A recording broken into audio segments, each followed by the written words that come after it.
We remain at a critical moment, a critical time. We have the tools. Now we just have to finish the job with truth, with science, with confidence, and together as one nation.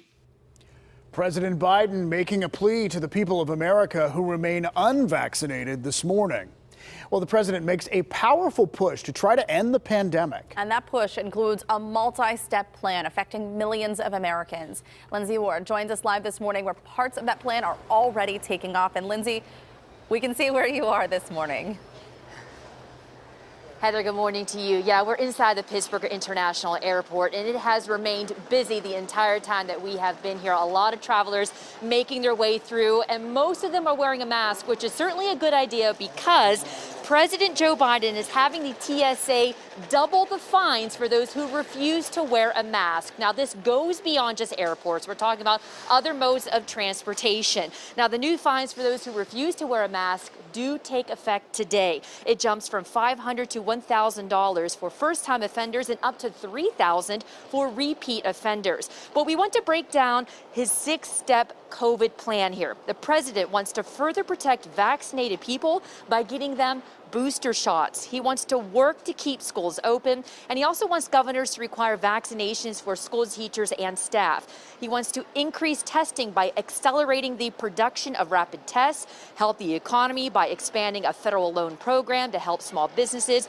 improve the care for those with COVID-19. They're doing this by increasing the availability of new medicines. And lastly, the president wants to vaccinate the unvaccinated with a mandate for public and private workers. The Department of Labor is developing an emergency rule to require all employers with 100 or more employees that together employ over 80 million workers to ensure their workforces are fully vaccinated or show a negative test at least once a week.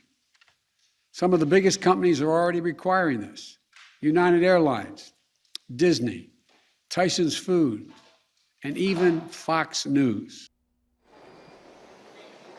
And the president's plan announced just on Thursday captured the attention of many, including Dr. Anthony Fauci. So let's take a listen to what he had to say. Well, I think the president is being somewhat moderate in his demand, if you want to call it that. Myself, I would make it just vaccinate or not. But he was trying to be moderate in what his pronouncement was. Back here at the airport, children under the age of 2 and those with certain disabilities are exempt from the latest order about those new fines I was speaking about earlier.